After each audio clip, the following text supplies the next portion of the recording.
आज हम इतिहास के उस पन्ने को पलटने जा रहे हैं जो सिर्फ स्याही से नहीं बल्कि बेगुनाहों के खून से लिखा गया है। 13 अप्रैल 1919, जलियांवाला बाग। एक ऐसा दिन जिसने पूरी इंसानियत को झकझोर कर रख दिया और एक इतने बड़े ब्रिटिश साम्राज्य की नींव को हिला दिया।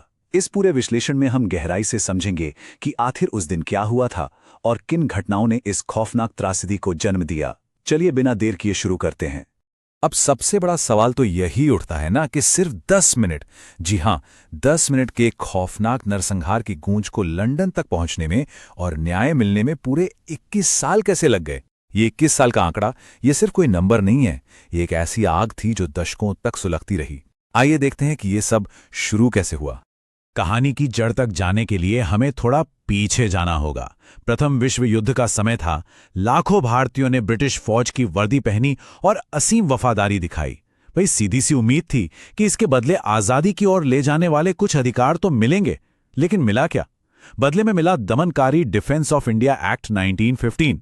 और जब युद्ध खत्म हुआ तो इनाम देने की बजाय ब्रिटिश हुकूमत ने 1919 में एक और बड़ा खंजर घोंप दिया, रॉलेट एक्ट। इन क्रूर कानूनों को परमानेंट कर दिया गया। अब ये रॉलेट एक्ट कोई आम कानून नहीं था।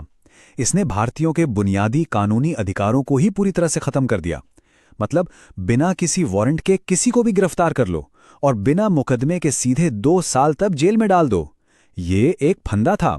इसका एक खौफनाक नारा भी बन गया था, ना दलील, ना वकील, ना अपील। जाहिर है इस काले कानून ने पूरे देश में गुस्से का एक ज्वालामुखी भड़का दिया और फिर महात्मा गांधी ने एक राष्ट्रव्यापी सत्याग्रह का शंखनाद कर दिया।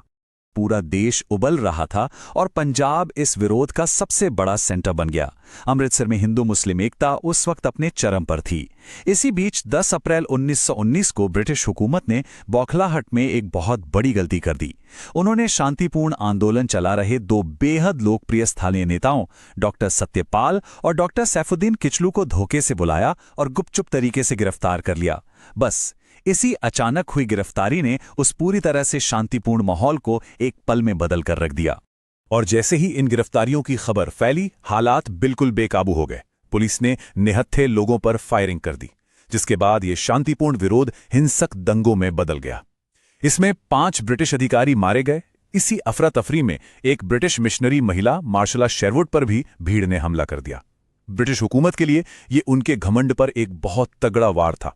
बस इसी को बहाना बनाकर अमृतसर का कंट्रोल एक बेहद क्रूर और नस्लभेदी कमांडर के हाथों में दे दिया गया। उसका नाम था जनरल रेजिनाल्ड डायर।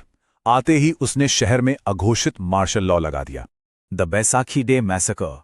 अब हम उन घटनाओं के सबसे खौफनाक नतीजे की तरफ बढ़ रहे हैं जो 13 अप्रैल 1919 को बैसाखी के पावन दिन सामने आया।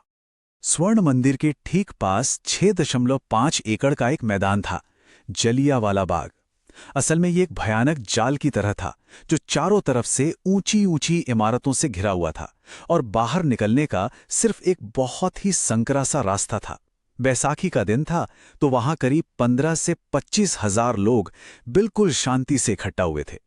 इनमें दूर दराज के गांवों से आए मासूम किसान, महिलाएं और छोटे छोटे बच्चे शामिल थे। और सबसे बड़ी बात, इनमें से किसी को भी डायर के उस तानाशाही अघोषित मार्शल लॉ की कोई भनक तक नहीं थी।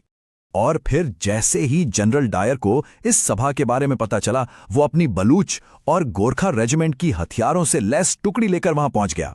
उसने बिना कुछ सोचे समझे उस इकलौते संकरे निकास द्वार को पूरी तरह से ब्लॉक कर दिया। किसी को वहां से जाने की कोई चेतावनी नहीं दी गई, कोई वार्निंग नहीं। उसने सीधे फायरिंग का आदेश दे दिया और फिर उसके सैनिकों ने उस निहत्थी और मासूम भीड़ पर 1650 राउंड गोलियां दाग दी। ये कोई आम गोलीबारी नहीं थी दोस्तों, ये एक बहुत ही सोची समझी दरिंदगी थी जो बिना रुके पूरे 10 मिनट तक चलती रही। डायर जानबूझकर अपने सैनिकों को निर्देश दे रहा था कि गोलियां सिर्फ उस तरफ चलाई जाएं जहां भीड़ सबसे ज्यादा घनी है, और उन लोगों पर भी निशाना साधा गया जो अपनी जान बचाने की जद्दोजहद में 10 फीट ऊंची दीवारों को फांदने की कोशिश कर रहे थे। वहां मौजूद लोगों की भयानक बेबसी का अंदाजा इसी बात से लगाया जा सकता है कि जब गोलियों की इस बौछार से बचने का कोई भी रास्ता नहीं बचा तो दर्जनों लोग जान बचाने के लिए मैदान के बीचों बीच बने उस इकलौते कुएं में कूद पड़े। कुछ ही देर में वो कुआं पूरी तरह से इंसानी शरीरों से भर गया। सोचकर ही रूह कांप जाती है। बाद में उसी एक कुएं से 120 बेजान शरीर निकाले गए थे। इस पूरे नरसंहार के बाद भी ब्रिटिश सरकार की बेशर्मी देखिए। उन्होंने सच्चाई को पूरी तरह से छिपाने की कोशिश की। उनके ऑफिशियल आंकड़ों में मृतकों की संख्या महज 379 बताई गई, लेकिन असली अनुमान कुछ और ही कहानी बयां करते हैं। उस दिन 1000 से ज्यादा बेगुनाह लोग अपनी जान गंवा चुके थे और 2000 से अधिक लोग बुरी तरह घायल हुए थे, और उन घायलों को कोई मेडिकल हेल्प तक नहीं दी गई थी। इतिहास की इस पूरी घटना को सही नजरिए से समझना बहुत जरूरी है। एक तरफ था जनरल रेजिनाल्ड डायर, वो सैन्य कमांडर जिसने मैदान पर खड़े होकर निहत्थे लोगों पर गोली चलाने का आदेश दिया था। लेकिन ध्यान दीजिए, इस पूरी क्रूरता का जो असली मास्टरमाइंड था, जिसने इसे सही ठहराया और इसका अप्रूवल दिया, वो था माइकल ओ डायर।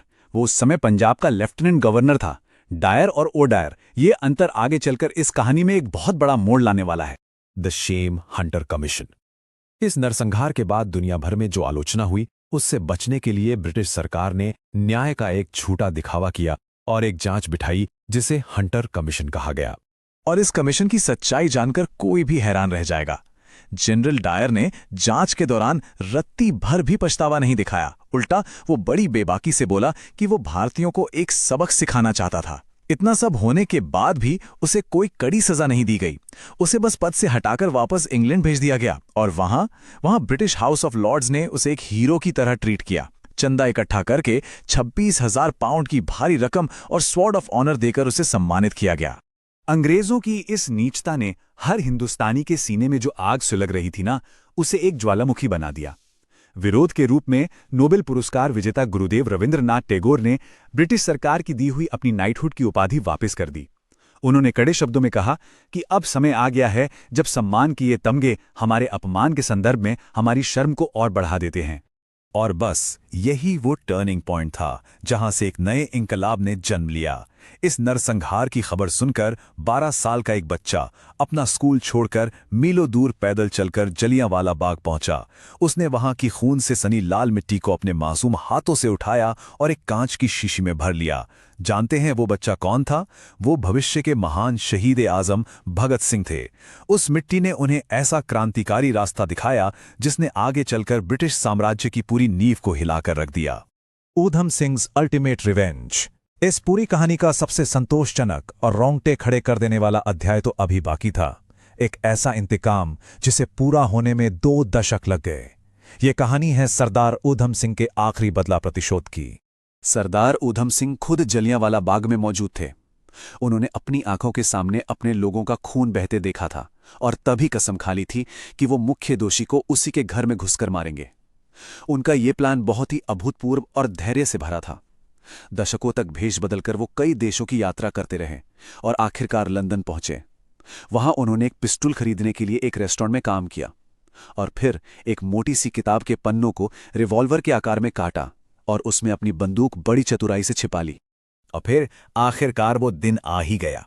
13 मार्च 1940 लंदन का कैक्सटन हॉल। ऊधम सिंह ने जलियांवाला बाग नरसंहार के असली मास्टरमाइंड माइकल ओ डायर को वहीं गोलियों से छलनी कर दिया। पूरे 21 साल का वो लंबा इंतजार खत्म हो चुका था। और सबसे अहम बात ये थी कि ऊधम सिंह वहां से भागे नहीं, वो बिल्कुल सीना तान कर वहीं खड़े रहे और बड़े फक्र से अपनी गिरफ्तारी दी। उन्होंने पूरी दुनिया को यह संदेश दे दिया कि हिंदुस्तानी बेगुनाहों का खून कभी भूलते नहीं हैं।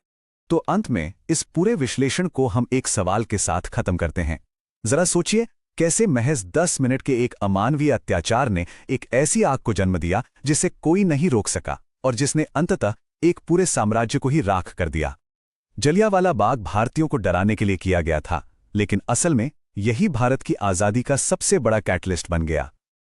इसने पूरे देश को शोक से निकालकर एक अटूट संकल्प में बांध दिया था। इतिहास के इस निर्णायक मोड़ को समझना और याद रखना हमारे लिए बहुत जरूरी है। इस ऐतिहासिक सफर में साथ जुड़ने के लिए बहुत बहुत धन्यवाद।